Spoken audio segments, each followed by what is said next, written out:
திரு உதயநிதி ஸ்டாலின் சொன்னார், நீட் தேர்வை ரத்து செய்வதற்கு ரகசியம் இருக்கிறார்.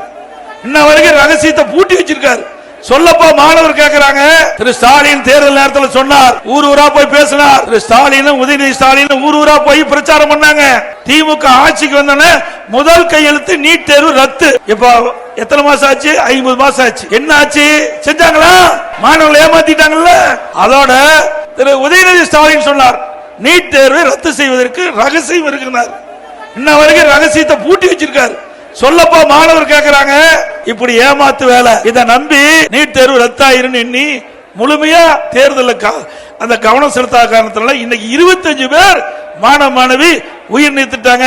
இதுக்கு முழு பொறுப்பு ஸ்டாலின் அரசாங்கம் தான் ஏத்துக்கணும். அதே முடியாது இல்ல, அப்புறம் ஏன் முடியும்னு சொன்ன சட்டமன்றத்தில் பேசுறாரு. நான் கேள்வி கேட்டதுக்கு சொல்றாரு, நீட் தேர்வு ஒன்னும் செய்ய முடியாதுன்னு. எத்தையா நாங்களும் சொன்னோம், எதான் நாங்களும் சொன்னோம். உச்ச நீதிமன்றத்தில் வழக்கு இருந்து தீர்ப்பு வந்துட்டு நாங்கள் செய்ய முடியாதுன்னு சொன்னோமே. அப்ப நீட் தேர்வை ரத்து செய்ய மக்களை ஏமாற்றி இளைஞரை ஏமாற்றி வாக்களை பெற்று ஆட்சிக்கு வந்த பிறகு சட்டமன்றத்தில் முடியாதுன்னு சொல்றாரு. அப்படின்னா பொய் தானே பேசியிருக்காரு, பொய்யான அறிக்கை தானே வெளியிட்டு இருக்காரு ஸ்டாலின்.